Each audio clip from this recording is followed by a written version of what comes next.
Et une fois qu'on est descendu, on se promène en bas et on remonte par un chemin complètement spectaculaire à travers comme un canyon. Ici, Nick Epic en voyage. En ce moment, on est à la découverte de l'Ouest américain en train de visiter les plus beaux parcs des États-Unis. Puis si ça vous intéresse, partagez ça avec vos amis puis abonnez-vous parce que c'est gratuit. Oh, c'est gratuit!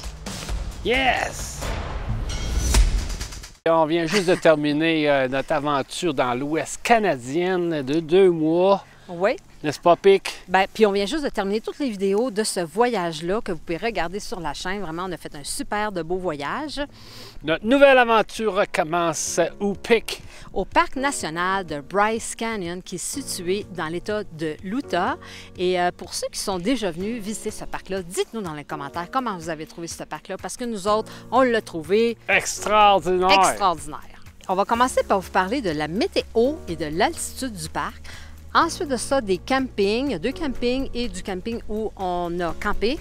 On va vous parler aussi d'une belle promenade en voiture qu'il y a à faire dans le parc. Et on termine par une randonnée à pied qu'on a faite puis qui nous a bouleversés. Yes. Eh oui, on a passé 2 jours à visiter ce parc, n'est-ce pas, Pic? Oui, puis il est situé à une altitude entre 2018 et 2778 mètres d'altitude. C'est vraiment haut, c'est dans les hauteurs. Et là, au moment où on se parle, on est en novembre et il a quand même fait jusqu'à 10 degrés pendant le jour avec un beau soleil, mais ça a quand même descendu jusqu'à -9 la nuit. Et lorsqu'on est parti, on a regardé Météo Média, il était rendu à -15 la nuit.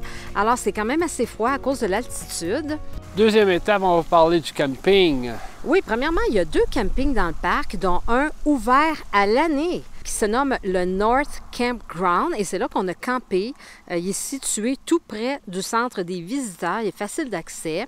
C'est par contre un camping sans service, avec une station de vidange pour les VR, mais qui est fermé pendant la basse saison, comme en ce moment. Donc, assurez-vous de vider vos eaux et d'avoir assez d'eau potable pour votre séjour avant d'arriver ici si vous venez en saison. Par contre, il y a des toilettes et éviers pour faire la vaisselle sur place. On peut aussi utiliser la génératrice entre 8h et 10h le matin et 6h et 8h le soir. C'est un camping sur la base de premier arrivé, premier servi pendant la basse saison. Et avec la réservation en haute saison, on vous met le lien dans la description.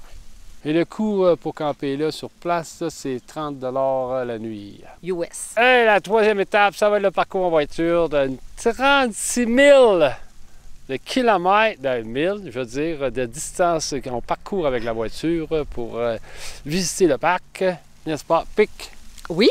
Et c'est un beau chemin pavé pour se rendre jusqu'au sommet complètement à 2778 mètres d'altitude. Et là, on a un panorama à couper le souffle.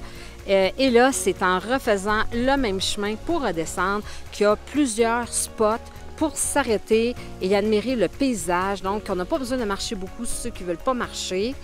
C'est facile à faire. Ça nous a pris environ 3 heures à faire, tranquillement, pas vite. Et c'était vraiment un beau parcours à faire, n'est-ce pas, Nick? En voiture, facile. On débarque, on prend des photos, on remarque. Puis on rembarque. On regarde, on admire, puis on revient sur. Alors, voilà la 4e étape. L'excursion qui nous a bouleversés parce que jamais on a vu de toute notre vie quelque chose comme ça. Ça n'a pas de commune mesure à quel point c'est impressionnant. On ne savait plus où regarder tellement c'était beau. Alors, on a fait un sentier de randonnée de 3,2 milles, donc c'est environ 5 km. C'est un parcours modéré où on descend en bas pour se promener comme dans un vrai labyrinthe à travers ce qu'on appelle les O12 en anglais. En français, on appelle ça les cheminées de feu.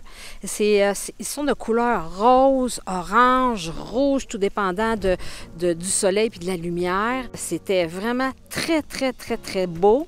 Le sentier qu'on a pris se nomme le Wall Street and Greens Garden Loop Trail. Aussi, quelques autres sentiers à faire si vous avez plus de temps. Celle-là est recommandée. Oui, c'est ça, c'est vraiment ce sentier-là qui est recommandé. Ça a pris environ 3 heures à faire. Et une fois qu'on est descendu, on se promène en bas et on remonte par un chemin complètement spectaculaire à travers comme un canyon. C'était fou, hein, ce chemin-là, là. Et puis là, on termine par la Rim Trail qui suit le bord du canyon avec une vue incroyable parce que là, on est en haut de tout.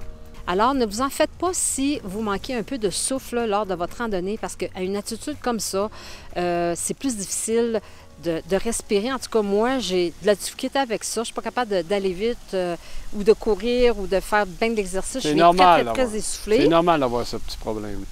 Alors, voilà, ceci termine notre vidéo. Alors, si jamais vous venez dans le coin de l'Utah, venez faire un tour au parc national de Bryce Canyon.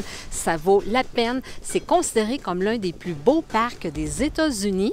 OK, si vous avez aimé la petite vidéo, faites-nous un signe, un pouce dans les airs, partagez-le avec vos amis. Puis à la prochaine, mes chers collègues.